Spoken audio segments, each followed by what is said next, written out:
There's a Kenyan man who has been arrested in Kisii by the police. The man was arrested yesterday. And what was he doing? He had 9 smartphones from Mkopa. I think you know Mkopa.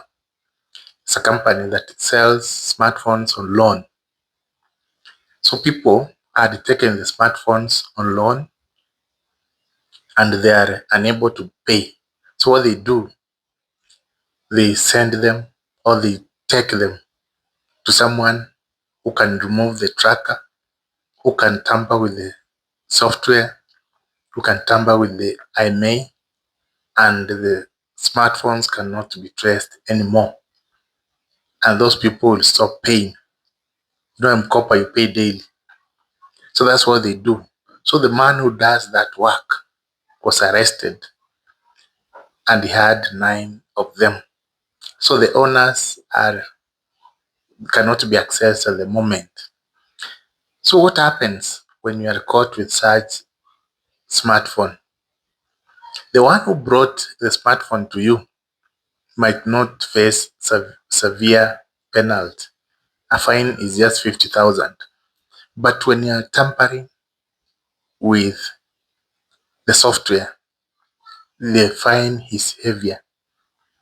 You are going to be fined up to 5 million Kenyan shillings or imprisoned for 5 years or both.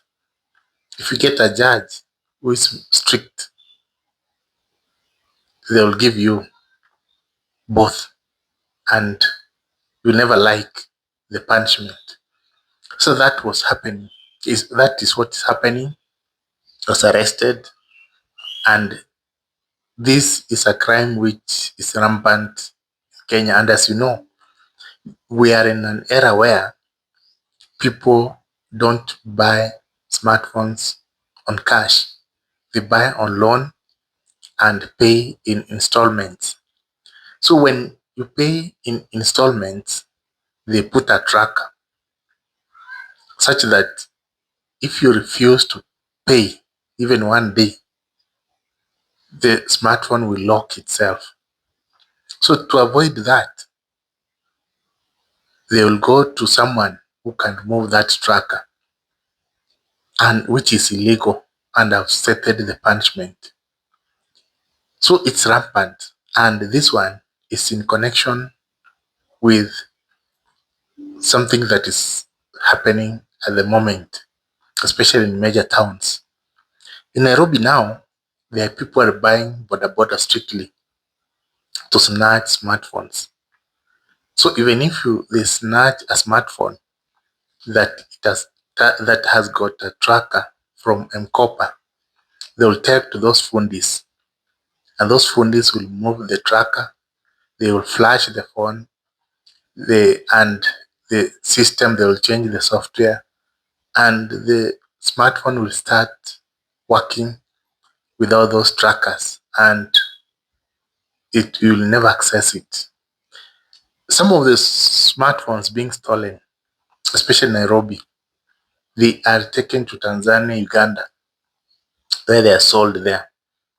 And now, if you are tracing a smartphone in Kenya, it is hard to get it because they go even up to South Sudan, Somalia there. So you may not get that smartphone. So that is what is happening. Another thing that is happening are these border guys.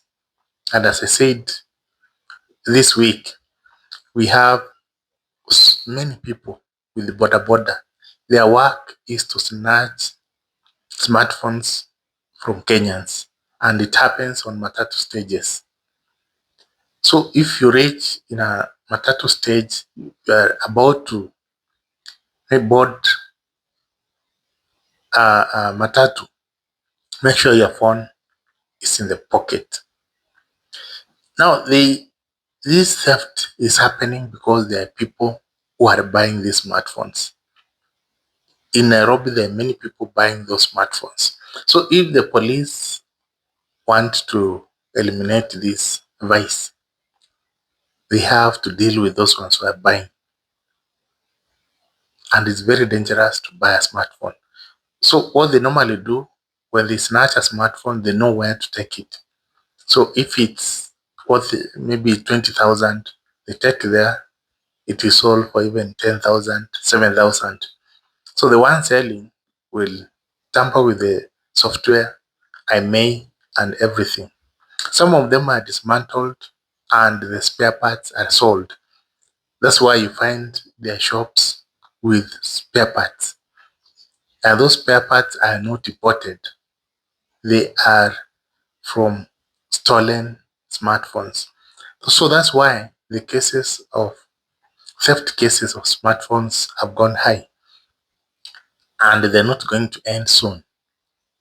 Now the problem is when your smartphone is stolen, you normally report to the police. And when you report, they normally don't take action. That's where the problem is. If they are to take action, the better. To not have such cases. So many Kenyans, once they lose a smartphone, they don't even report. They know they'll never get it. But it's also illegal not to report. If your smartphone is stolen, make sure the first thing you do, you report, you get OB, such that if it is used to steal items or anything in future, then you'll be safe because you had reported it was stolen. Even if you're not going to recover, make sure you report immediately and go on with your own activities. That is better than not to report.